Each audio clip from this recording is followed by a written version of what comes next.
Yo guys, what's going on? It is Melafor welcoming you back to another Honkai Star Rail video. And today I'm actually going to be talking about why I am personally skipping Jingliu. And I'm actually going to be attempting to pull for Topaz as well as her light cone. And how that might sound confusing to a lot of people. I think when you take into consideration it's all about a specific player's account, you know. It depends on like what support units you have. It depends upon like what DPS characters you already have. It also depends on like what elements maybe you are lacking. Which, you know, I am definitely lacking ice, that's for sure. But I'm happy with my Japard. And I think that he can fill that role or that void when I do need a nice character, which is what I did in this Memory of Chaos. As well as I have Silverwolf. I mean, I know that's a cop out of a lot of people's games because a lot of people don't actually have Silverwolf, but I think that she's a very, very, still very relevant character for sure. I did get Don Hung in Biber de Lume. He was my most wanted character, I think. Besides maybe like Kafka. Even though I don't even use Kafka. I've never used Kafka yet. But I'm probably going to use her, especially when I pick up Topaz. And that's what I wanted to talk about today. You know, Topaz is able to really support as well as be her own version of a DPS because she's on the hunt path, which if you know any hunt characters like Zila, you know, even Sushong, let's see, what else? Where is he? Where is Yanni boy? There he is, right next to him. Anyways, so like those characters, as well as even Don Hung, they are... The path itself is, it even says, deals extraordinary amounts of single target damage. The main damage dealer against elite enemies. So, that's a very important trait that Topaz has.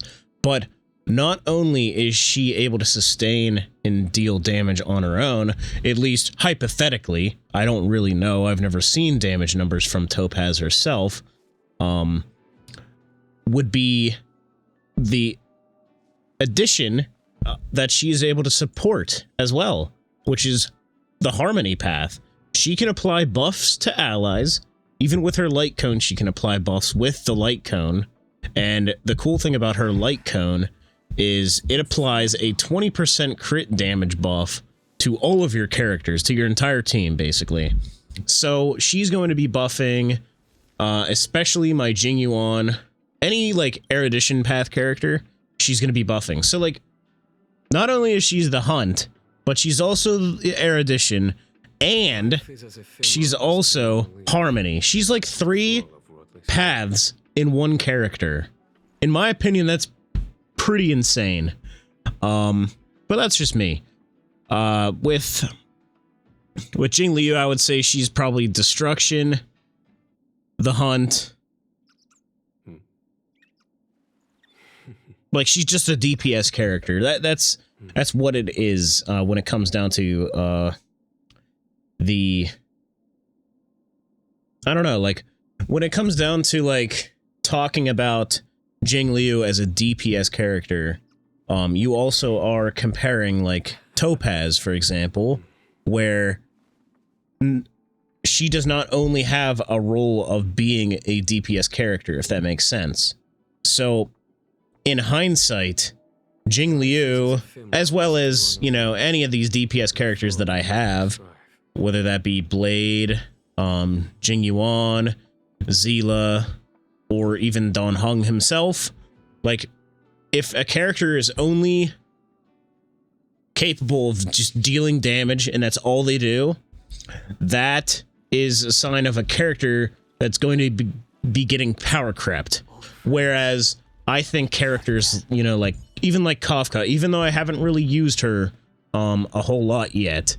I think characters like Kafka as well as Topaz are going to be characters that are just going to get better and better as the game goes on and there's more characters released, maybe even a new path introduced.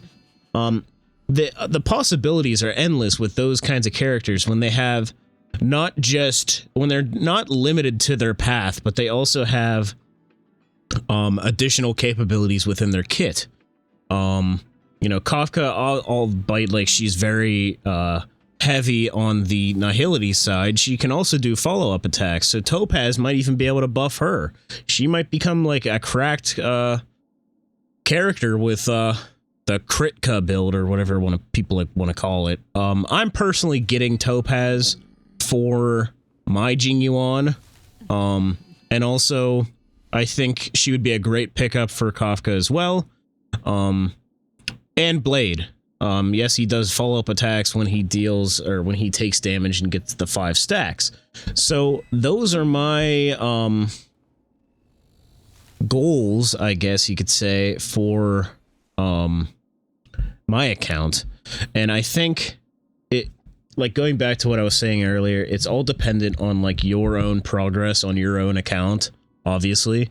Everyone's experience is going to be different, so you can't take one person's word for merit, I guess.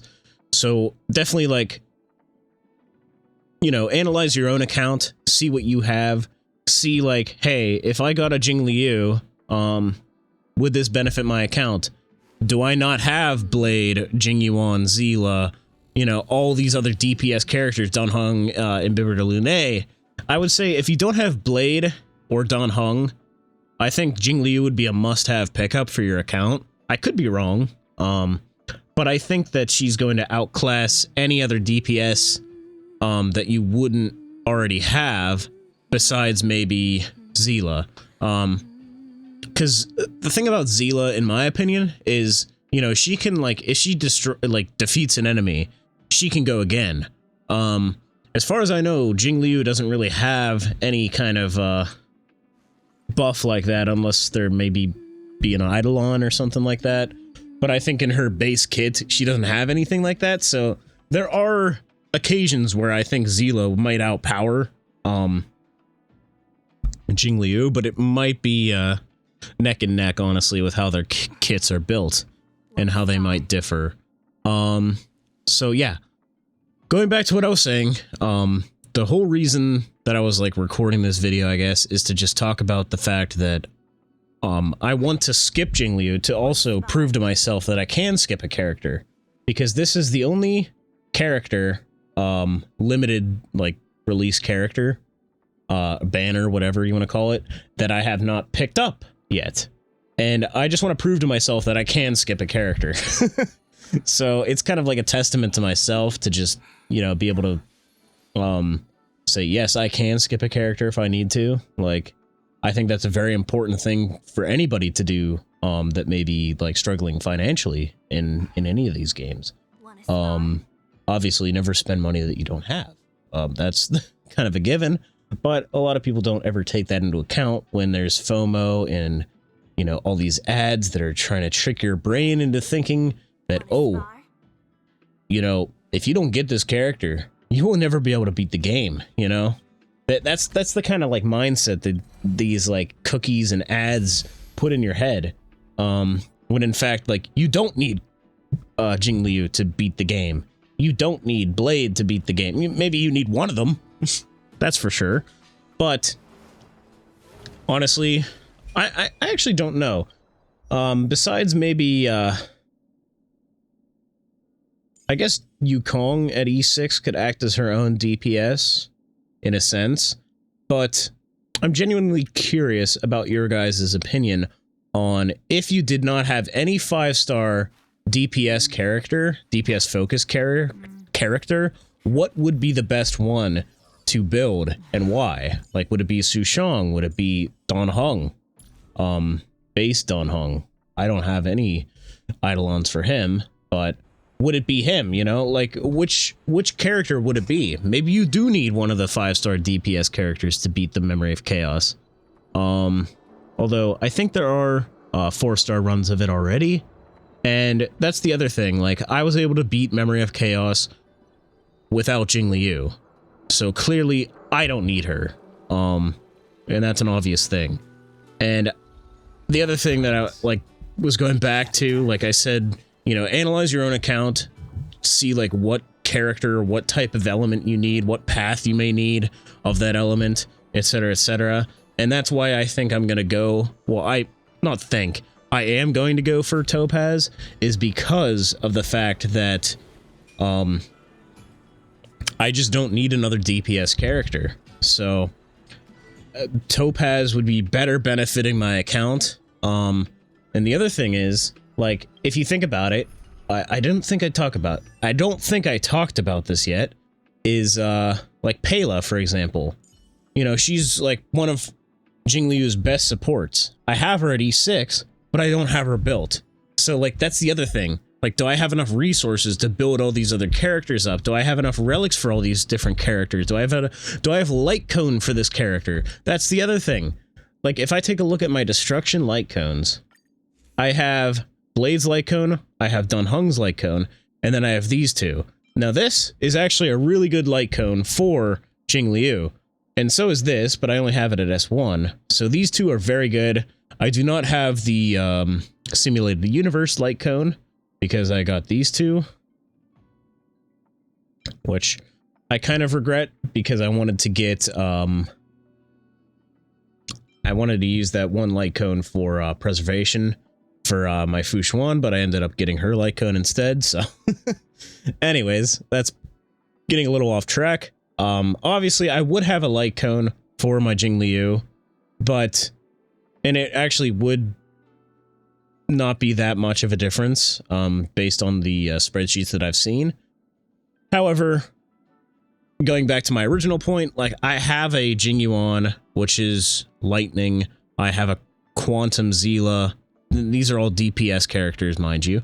And then I have a Wind, Blade, and I have an imaginary Dawn Hung. So that's 4 different element typings that I have, that are just DPS characters. So, would I need a 5th one?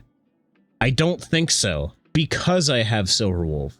You know, these are the things that you have to take in mind to your own account. Like, maybe you only have Jingyuan and Zila, and you'd really want to get Jingliu. Like, don't let anybody, like, stop you from getting the character that you want, but also don't put yourself into a situation that you can't get out of. That's all I have to say about this little video here that I was making. If you guys did go on to enjoy it, leave a like down below, leave a comment on your thoughts of what I said. If you think I'm stupid, type 1, and then, yeah, let me know what you think. Peace, guys.